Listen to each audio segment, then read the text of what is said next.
สนับสนุนโดยโบนีโฟนโทร 02055805766 และ 02059880608 โบนีโฟนสถานีคนหักมือถือสบายดียินดีต้อนรับทุกท่านเข้าสู่รายการเว้าจีนให้เป็นจริงในคลิปนี้พวกเราจะมาเรียนการใช้คำว่าเริ่มเว้ยคำว่าเริ่มเว้ยในภาษาจีนมีคำที่มีความหมายและลักษณะการใช้ที่ใกล้เคียงกันอยู่หลายคำคือคำว่า以为想觉得และการ觉ซึ่งเฮ็ดให้ผู้ที่เริ่มเรียนภาษาจีนสับสนว่า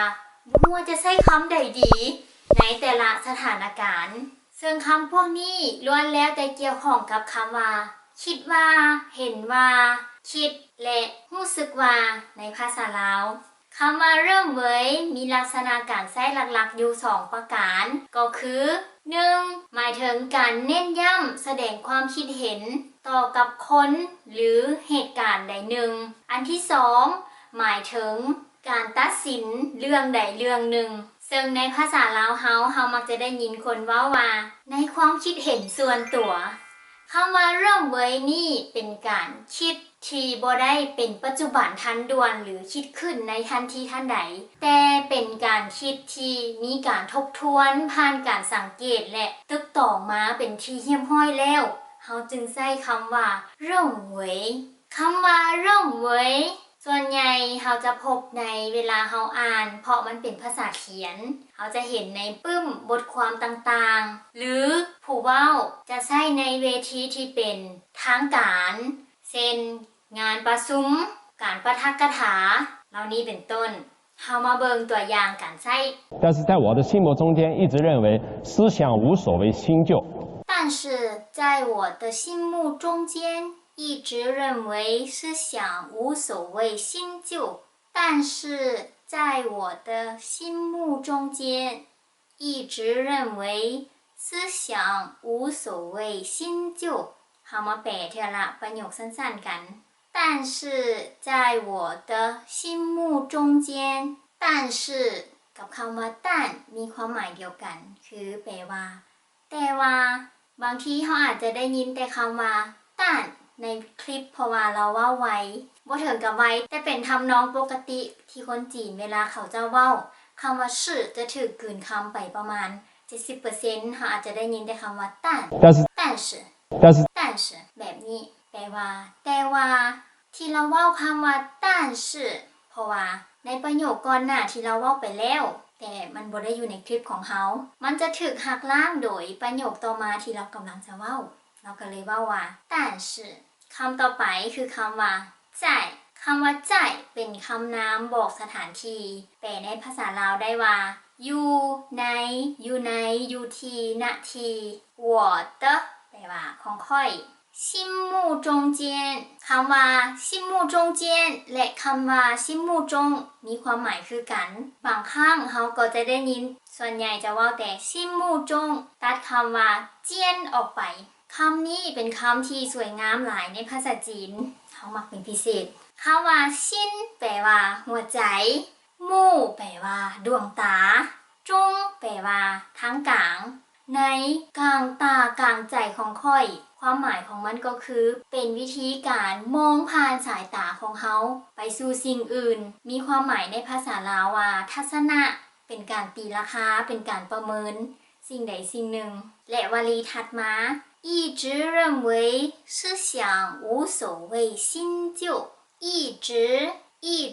แปลว่าตลอดคือมันเป็นสิ่งที่เกิดขึ้นในช่วงระยะเวลาที่ยาวนานพอสมควรคำว่า一直อยู่ตลอดเช่นว่า我一直想你คอยคิดฮอดเจ้าอยู่ตลอด认为คือคำที่เป็นคีย์เวิร์ดของเฮาในมื้อนี้认为เห็นว่าคิดว่า思想คำว่า思想นี้สามารถแปลภาษาลาวได้แบบหยาบๆว่าความคิดที่แปลแบบหยาบๆก็เพราะว่า思想เป็นคำที่มีความหมายกว้างขวางและลึกซึ้งหลายในภาษาจีน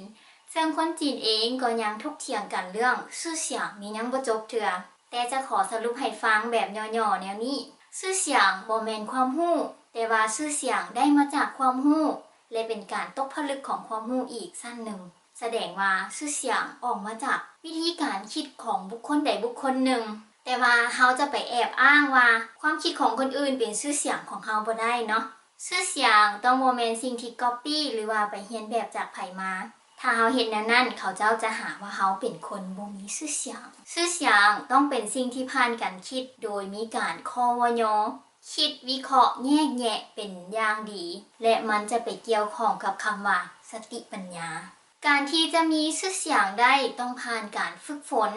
และชื่อเสียงนั้นต้องสามารถลงมือปฏิบัติได้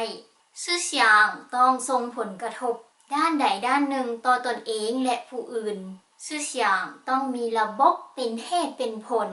จนสามารถนำไปสู่สิ่งที่เอิ้นว่าปัสญาชื่อเสียงมีความสมบูรณ์แบบในตัวเองสามารถมองทะลุปัญหาและข้อขัดแย้งต่างๆชื่อเสียงเป็นความคิดสร้างสรรค์แต่เต็มไปด้วยความให้เดียงสาการจะมีชื่อเสียงได้เนี่ยมันเมื่อยขนาดนั้นพุ่นว่ะแม่นแล้วถ้าไผมาบอกเฮาว่าเฮาเป็นคนที่บ่มีชื่อเสียงบ่ต้องเสียใจเนาะมันบ่ได้เป็นกันง่ายๆส่วนใหญ่ชื่อเสียงมันจะออกมาจากคนที่เป็นนักคิดนักปรัชญานักสังคมศาสตร์หรือว่าผู้ที่ประดิษฐ์นวัตกรรมใหม่ๆเช่นว่าไอน์สไตน์ไอแซคนิวตันหรือนักคิดระดับคงจื่อเหลาจื่อการ์กมาร์กเพลโตอริสโตเติลแบบนี้เอิ้นว่าเป็นผู้ที่มีอัจฉริยภาพทางด้านชื่อเสียงส่วนใหญ่คนที่มีชื่อเสียงจนเป็นที่ยอมรับของสังคม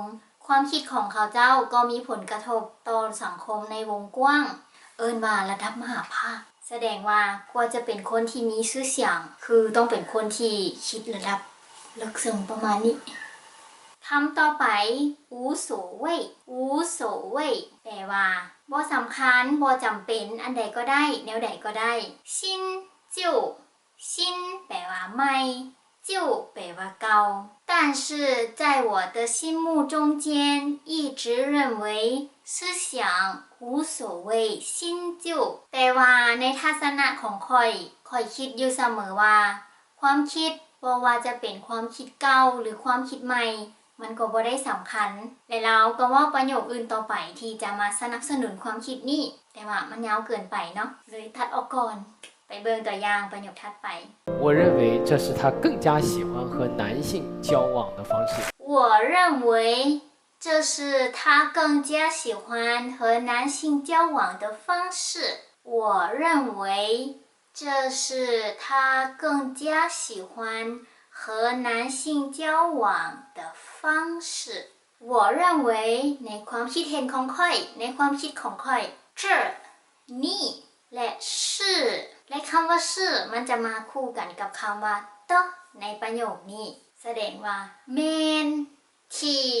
ท่าแปลว่าเราผู้หญิง更加เพิ่มขึ้น喜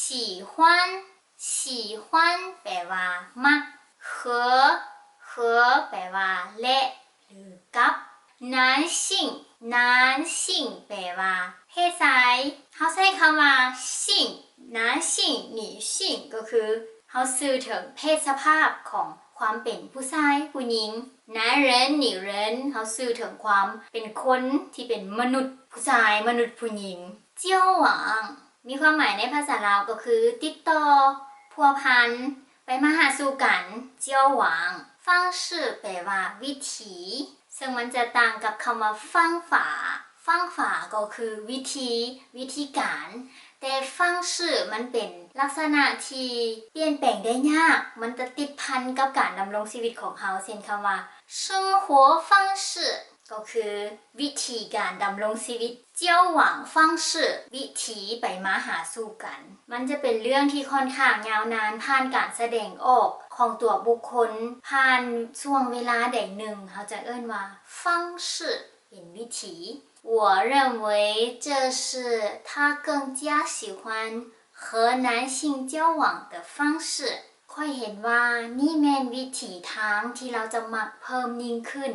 ในการสานสายสัมพันธ์กับเพศชายคือนี่เป็นการแนะนำของอาจารย์จิตวิทยาเรื่องความหักในรายการหนึ่งเนาะชื่อว่าเฟซเฉิงหมูเหราอาจารย์ท่านนี้ชื่อว่าเลิศจ้าเป็นคนที่มีชื่อเสียงอยู่ประเทศจีน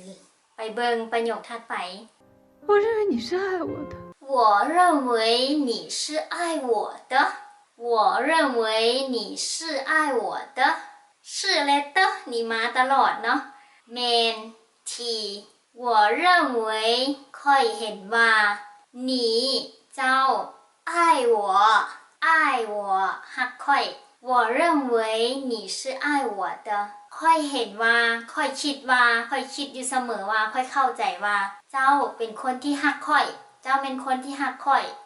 แต่ว่าทั้งเว้าทั้งให้แบบนี้คือสิแม่นเราเริ่มไว้ผิดการเริ่มไว้นี่บ่แม่นว่าจะถูกเสมอไปเนาะเฮาเชื่อมั่นอยู่แบบนั้นแต่คนอื่นอาจจะบ่ได้คิดแบบเฮาก็เป็นได้ต่อไปเป็นตัวอย่างประโยคคำถามที่เฮาไปคัดมาในบทเขียนในอินเทอร์เน็ตเนาะ你认为这么做是对了吗你认为这么做是对了吗你认为เจ้าเห็นว่าเจ้าคิดว่า这么แนวนี้จั่วเฮ็ดคือการกระทำสิ่งใดสิ่งหนึ่งชื่อแมนตุ้ยแปลว่าถูกต้องเลอแล้วมะเป็นคำถามว่าบอ你认为这么做是对了吗เจ้าคิดว่าการเฮ็ดแนวนี้เจ้าเห็นว่าคือคิดแบบถูกต้องอีกหั่นแหละเจ้าคิดว่าการเฮ็ดแนวนี้ลงไปมันถูกแล้วซั่นบ่ประโยคคำถามถัดไปซึ่งเขาอาจจะได้เห็นในแบบสอบถามทางด้านจิตวิทยา你认为人生像什么你认为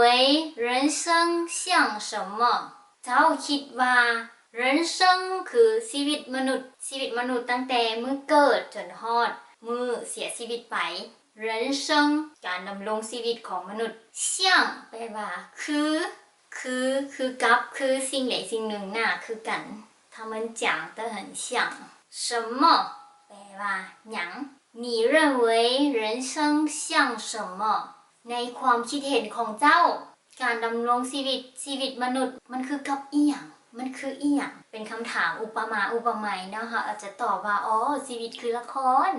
ส่วนใหญ่มันจะเป็นพวกคำตอบให้เลือกหรือให้เขียนลงไปประโยคสุดท้ายที่จะเรียนในมื้อนี้ก็คือคำว่า你是否认为自己不够好